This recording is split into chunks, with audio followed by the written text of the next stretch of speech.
The Mama Take Heart podcast with Sabrina Rettle is brought to you by Life Audio and is a part of our Faith Toolkit series. For more inspirational, faith-affirming podcasts, visit lifeaudio.com. This is Mama Take Heart, Understanding Your Gen Z Girl. I'm your host, Sabrina Rettle, here to help you be the compassionate, gospel-centered, and influential voice in your girl's life. Thanks for joining me today, Grace. I appreciate it. Yeah, thanks for having me. I want to talk with Grace, have her join me in this conversation about how to help your Gen Z girl or support her in being an introvert, because it's actually a pretty wonderful thing, to be honest. So we're going to talk about that.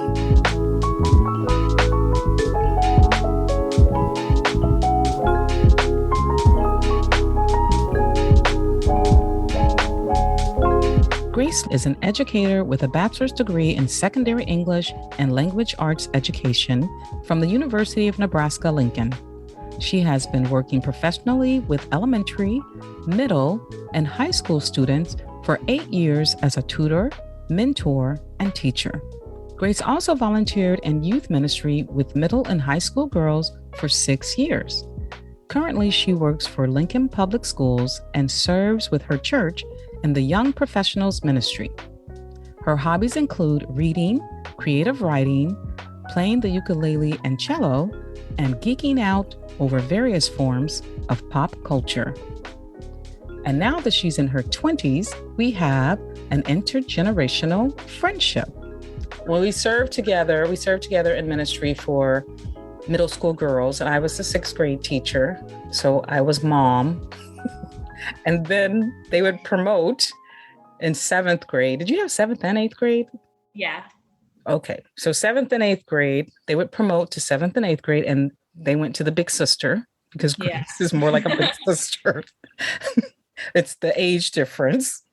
But anyway, we are both introverted people. Okay. So I'm going to talk about some of the myths. I want to start with the myths. Only extroverts like to socialize. That's the first myth. That's absolutely true. No, no, it's not. Oh my goodness. Yeah. We like to socialize, but it's the type of socializing that we like to do, right? Yes. Like we don't have to go to a big party to socialize.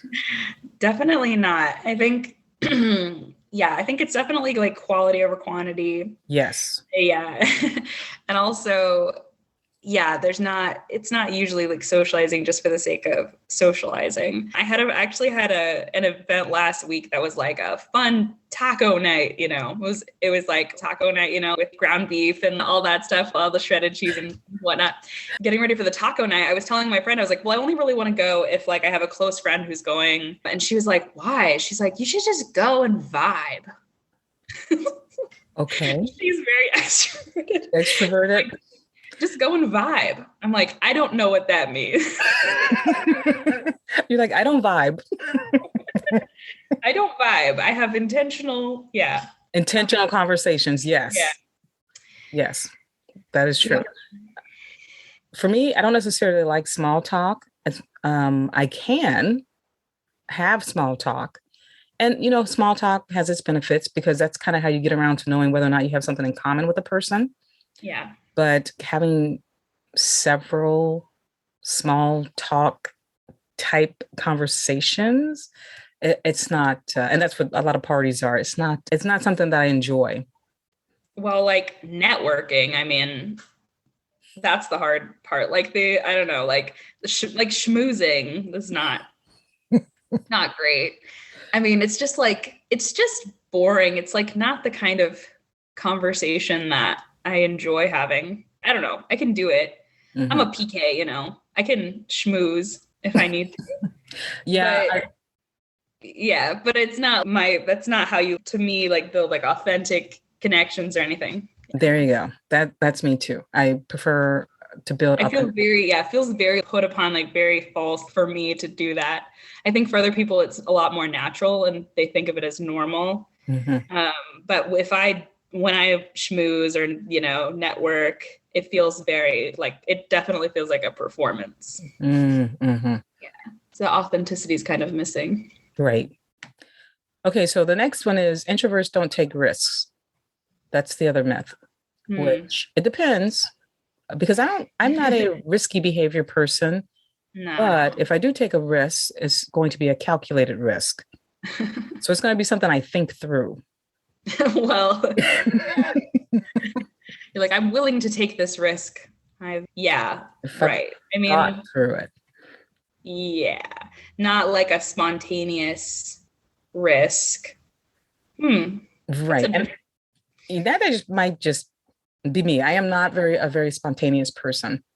I like I don't know if that necessarily like has to do with being an introvert. Like, I think, I don't know, like you could be into taking, you know, spontaneous risks regardless of how you socialize and how you know, energize yourself. That's the thing. I think people don't forget that it's all just about like where you get your energy and how you approach social situations. It's not your full personality. Right. Yeah. Mm-hmm. Okay. Another is extroverts are happier. So evidently, yes, introverts are very sad people. Which is sad. I would say no. Yeah. Maybe I think some introverts are probably better at sitting when they're like sadness, but not necessarily. But I think, introverts, it just get there. Yeah. Like just if I can be happy on my own without any external stimulation. So I would say I could theoretically, I could kind of happen without needing anything external, as opposed to like needing somebody else with me in order to be happy, which I don't think extroverts necessarily need either. But yeah, I'm happy. Yeah, so you can be happy as an introvert. That doesn't mean that you're displaying, like your happiness is not necessarily on display. That's true. It doesn't have to, it's not for other people. Right. Yeah, necessarily. So that's true. Might not always be as good at showing the happiness to other people. So another one is extroverts are much more confident. Well, depends on, what your confidence is. Well, when you were talking about like how you didn't really talk very much and, at a certain point in your life, and how whenever you did talk, like people listened, and it was also, you were confident enough not to be trying to like impress people with your words or trying to, be very like loud and outgoing and out there. It's like, it came from your own confidence that you didn't have to do that. Right? Yes. I didn't feel the need to clamor for attention or, this is particularly for me, this is when I was in the military. And when you go to military schools, you're in leadership positions. People when I did speak, they were always kind of like taken aback. And yeah, it was like, well, but they listened because they're like, oh, she doesn't talk much. And it was like, well, when she does talk, she has something to say. And that's kind of how I felt.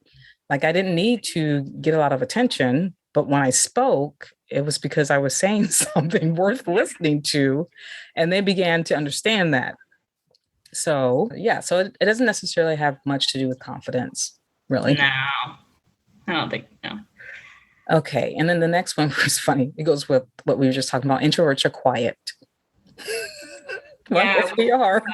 Sometimes, yes, and sometimes no. Yeah, sometimes you would be surprised at how talkative an introvert person is. I think if an introverted person is very comfortable with who they're speaking to or the company that they are keeping, they can talk and talk and talk because they're comfortable. Yeah, it comes out of like either comfort or like necessity. A lot of, introverts are louder, or more outgoing in certain situations just because they have to be, like that's what's kind of required of them, or they're just more comfortable, or, they just see a different, there's a purpose for it, or they have enough energy because energy. they've already taken care of themselves. I don't know. But yeah, it's like, again, like, and then I know people who are quieter than I am, who are extroverts, who are like there's I have a friend who, is much more soft-spoken than I am. and he loves being around people and always wants to like be hanging out with friends and stuff. It's just volume isn't the same thing as introversion, extroversion. That's true.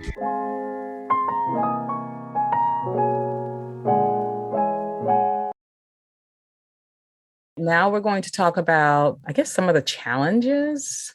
Oh, the myths. This was an article that I had read in healthline.com. That's where I had read that. Is this the challenges? Yes, the challenges for introverts could be people exhaustion.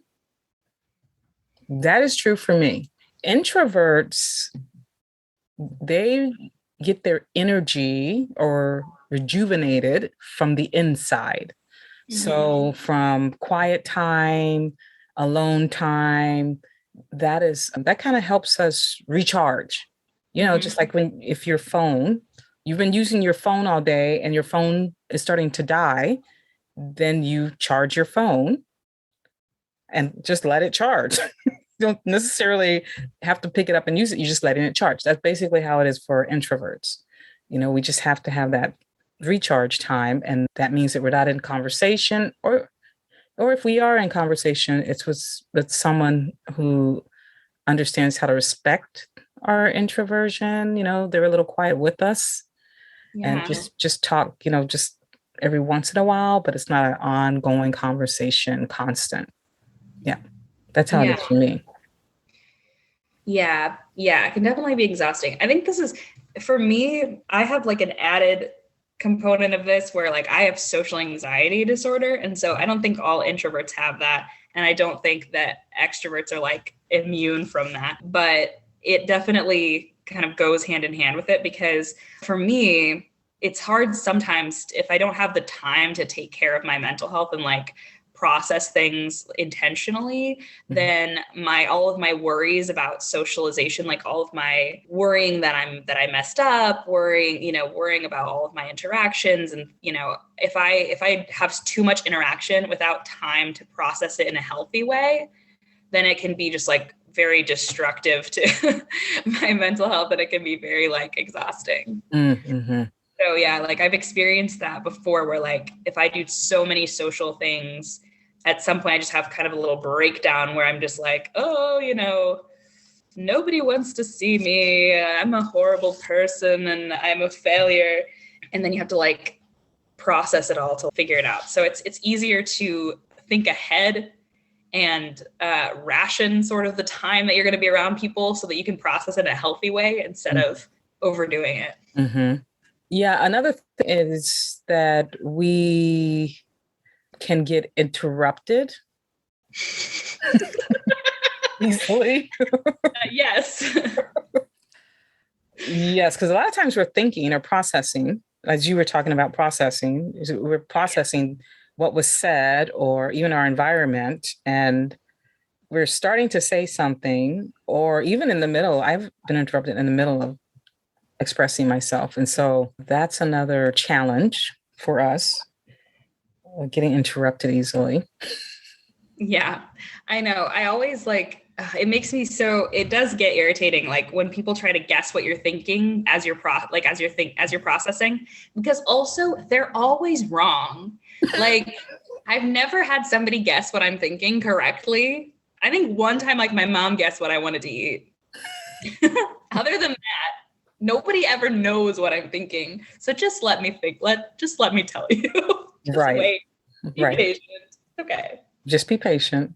And then it says the pressure to self-promote. And I know I'm kind of like that because I'm more action oriented. So I believe that your work speaks for you and the way you treat people speaks for you. So I don't feel the need to promote myself. And that's kind of difficult in the world that we're living in today with social media. It's almost an expectation. Yeah, that's true. I think even for teen girls already set up, and then social media kind of adds another layer to it. Cause yes. That's how our whole like world is kind of set up, and like the workforce and everything, with the way that you're supposed to, like promote yourself, not only like in interviews, but when you're like we talked about before, like the idea of networking is like, you're always going for that next thing. And you're always, you have to you have to have your little elevator pitch ready for everything. And yes. And even in and then even in the teen girls, they're expected on social media to tell you what they've done and what they've achieved. And, because if you don't post, it didn't happen. Yeah, exactly. Okay, so let's talk about the positives. Introverts are good listeners. Would you agree with that? Most of the time, yeah. If I'm not fully in another realm in my mind, then I could be a good listener. Okay, that's a different podcast. But it says here also, for the most part, they think before they speak, not really big into knee-jerk reactions.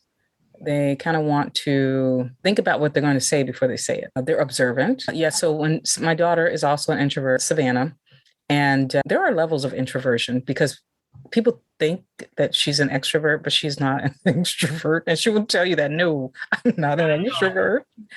But she can be extroverted. But when she was younger, I remember people would say, oh, she's so quiet. Oh, is she shy? And I would say, she's observant. So she likes to... She's silently judging you. Yeah. So yeah, she likes to take in her surroundings. Yep. Before she acts. Yeah. That can be wise. And it also says that they make quality friends because they're pretty picky about their friend group. Yes. Their inner circle, who they let in. Here, this particular one said that they're thoughtful networkers. So you were talking about networking. So to me, that would be that they would, okay. In this particular article, this lady says, I try to make meaningful connections. And that's what you were saying, that you would rather make a meaningful connection than just schmooze. And so for me as a networker, I like to connect people to people. So if I know someone that I feel would be, that there would be an asset for another person, or they would be an asset to each other. Like, oh, wow, do you know so-and-so? Because they do this, and this would go so well with what you're doing. That's kind of how I do my networking. Oh, interesting. And then it also says that they're compassionate leaders. And we do need more compassionate leaders, that's for sure.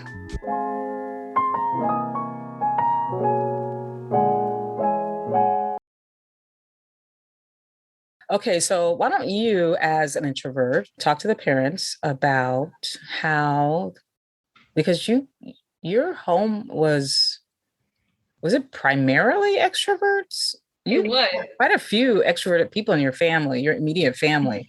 So what is the best way a parent can support and encourage her introverted girl? Yeah, so I think... Yeah, I mean, one thing my parents were always good about is just being like, it's okay if, and this isn't good in general, but for introverted kids, especially if you're in an extroverted family, just to being different is a good thing. It doesn't mean that you're failing, but it's okay if you're a little bit different from your siblings, if they're outgoing and you're not. Also, just letting them have their time and letting them come to you, you're going to get a better version of your child if you let them have their time to recharge. Don't think of it as oh, they don't want to be with me, or don't think of it as anything personal. And just recognize that they just need a little bit of alone time, and they'll come to you. It's okay. And also just maybe sometimes they need the safe space to come back to. So know that if they come out of their room after reading and stuff, you're not going to be yelling at them or asking them to do anything super loud and boisterous, that there's a comfortable environment for them to be in. So I think, I think that's kind of what every kid needs, and every teenager for sure, just a non-overwhelming, overstimulating environment, Oh, that's good. Well, Grace, thank you for sitting with me and having this conversation, one introvert to another. You're welcome. And there's actually a website you can go to if you want to learn more about introverts, called Introvert Dear. That's the title, introvertdear.com. And also there's a book that I found called Introverts in Church, Finding Our Place in an Extroverted Culture. So we'll put those in the show notes if you are interested in looking at that. Thanks again, Grace. Take care. Remember, God is for you, and you are not alone. With His Spirit, you are filled with courage and strength of purpose. So don't worry, Mama. Instead, take heart. Mama Take Heart is a production of Life Audio and the Salem Web Network. If you liked what you just listened to, would you take a second and leave us a rating in your favorite podcast app? It really does help more people like you find our show. This podcast is produced by me, Kelly Givens, and Stephen Sanders, with executive oversight by Stephen McGarvey. You can find more podcasts like this over at lifeaudio.com.